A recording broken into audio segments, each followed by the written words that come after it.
Divorce এখন খুবই normal. আমি যখন রাস্তায় বের হই আমার ছেলে থেকে মেয়েদেরকে বেশি ভালো লাগে। স্পেশালি আমার একটা ট্রিপ মার্সিডিজ। আমার বাসা আমাকে ফুল ফ্রিডম দেয়। আমার বাসা আমাকে বলেই দিয়েছে বাসা থেকে যে তোমার যদি কখনো কাউকে পছন্দ হয় তুমি আগে এসে আমাদেরকে জানাবা, যদি ছেলে ভালো হয় তাহলে অবশ্যই আমি তোমাকে সাপোর্ট করব। এবং আমার বাসা থেকে সবসময় বলে যে তোমার পছন্দ হলে তুমি বলবা। আমার ফ্যামিলি থেকে অত রেস্ট্রিকশন দেয় না যে না তুমি এটা করবা না, এটা করতে পারবো না, এটা করতে পারবো না। সে সবসময় বলে যে বাচ্চা কাচ্চার সাথে যদি ফ্র্যাঙ্কলি না হয় তাহলে বাচ্চা কাচ্চা আসলে তাদেরকে বলতে ভয় পাবে। তো আমার বাসা থেকে সবসময় ফ্রিডম দিছে যে তোমার কাউকে পছন্দ হলে বলবা। আমার যদি কখনো কাউকে পছন্দ হয় তো আমি মাকে যেয়ে বলবো, যদি ছেলে ভালো হয় বা তাহলে তো হবেই, আর যদি ছেলে ভালো না হয় তাহলে মার পছন্দই।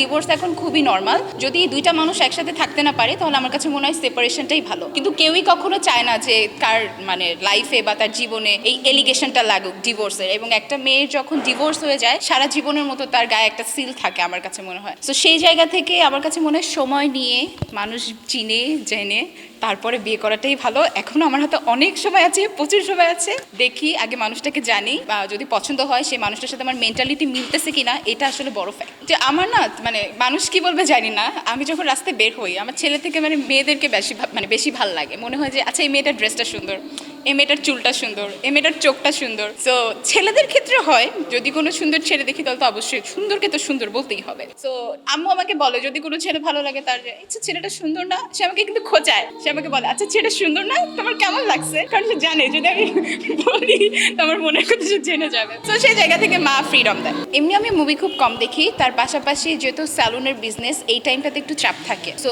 এই কারণেও যাওয়া হচ্ছে না। তার পাশাপাশি ফ্যামিলিগত একটু কাজ আছে, পারিবারিক একটু সমস্যা আছে, সবকিছু মিলে আসলে যাওয়া হয়নি, সময়টা হয়ে ওঠে। এখন মানুষ বলতে পারে যে কি এমন করে যে এত সময় হয়ে ওঠে, কিন্তু যার যার জায়গা থেকে আসলে শেষে জানে।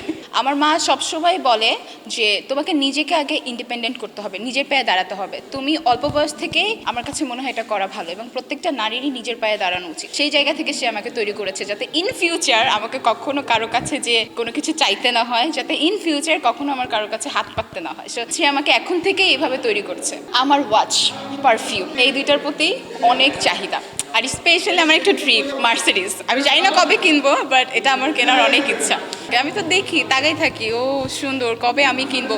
আমার মা বলে যে স্বপ্ন সবসময় বড় দেখা উচিত, সো বড় দেখলে আসলে স্বপ্নটা পূরণ হবে। সো আমি এই জায়গা থেকে অনেকদিন ধরেই আমার আসলে মার্সিডিজটা একটা ইমোশন হয়ে গেছে। আমার প্রত্যেকটা ছেলের যেমন BMW বা অন্যান্য R15 পছন্দ, আমার তেমন মার্সিডিজটা পছন্দ। আমি মানুষের গিফট নিতে বেশি পছন্দ করি না। আমার কাছে মনে হয় নিজের যা আছে সেটাই, নিজেকে নিজে কখন গিফট করতে পারবো তখন ভালো লাগবে। অন্য যে একজন গিফট করছে আমাকে, সেটা তো আসলে নিজের না। সো আমার গিফট জিনিসটা অন্যের কাছ থেকে নিতে খুব বিরক্ত লাগে।